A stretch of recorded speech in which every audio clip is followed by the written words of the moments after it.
Hey, what is going on, guys, and welcome to my quick kind of overview of the 14-week 27b snapshot. This is a really cool snapshot. So basically, let's get into it. Get into it. So the first major change is, yes, you guessed it, it's bunnies. Oh yeah, this is.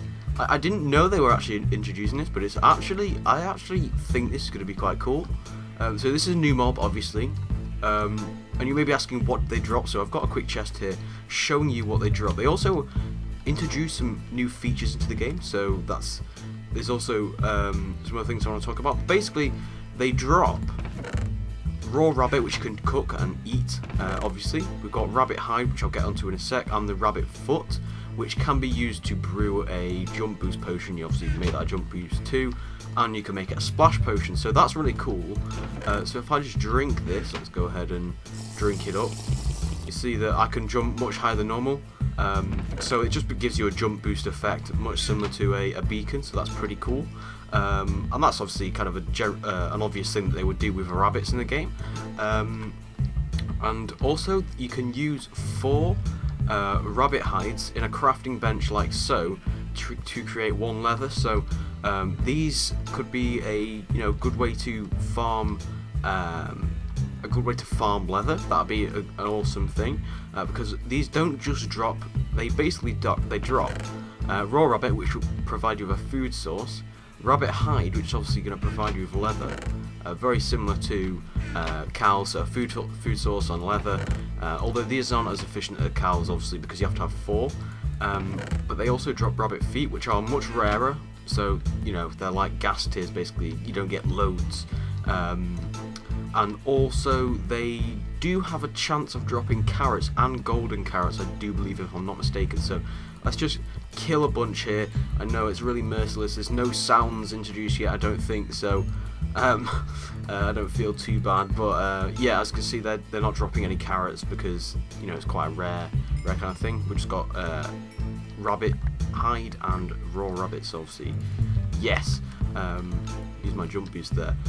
So yeah, that's what they drop, and that's what it can be used. There is a new food item called rabbit stew. This supposedly restores 10 hunger bars, which is actually pretty goddamn insane if you think about it. There is no introduced crafting recipe yet, but one of the Mojang developers tweeted out this crafting recipe. So we've got cooked chicken, potato, carrot, a bowl, and the mushroom. Tweeted out this recipe as something that perhaps would be it, and I'm going to assume that that's it because it's a very logical thing for a rabbit soup. So that's going to be a really powerful food, and I'm actually pretty excited for this. I think this is awesome. There is in fact a killer rabbit which spawns 1 in 1,000 chance, which is pretty goddamn rare. It's rarer than baby zombies, I do believe, if I'm not mistaken. And he does a lot of damage. And yeah, these guys also will steal your crops. So they will come up to your only carrots, that is. They will go up to your carrots and destroy them.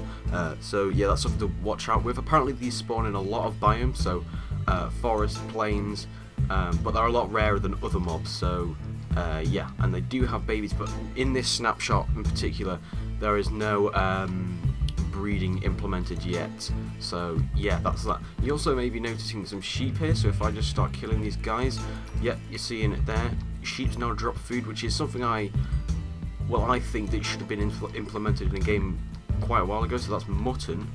I'm not aware of the kind of food restoring properties of that, but to be honest, that's going to be good because sheep farms generally, people don't kill the sheep, they just have a load of sheep and then just shear them for wool. This gives people an excuse to actually kill the sheep. So yeah, you cook the mutton, and there's no other really uses for that other than eating it, obviously. But it's just another thing that you can do within the game. There are a few other changes, including rotational textures, but you probably can't see any here. I don't think it works for every single block, and it also doesn't work for placed blocks, I don't believe. But in randomly occurring blocks, such as grass in a plains, the textures are essentially rotated some. So that's something that had a bit of controversy, but I'll leave links to the Mojang developer blogs for you guys to read about that kind of stuff. And yeah, I'm really excited for this, and hopefully we'll be seeing some more features soon. So hope you guys have enjoyed. If you have, a like is appreciated, and as usual, I will see you guys next time. Goodbye.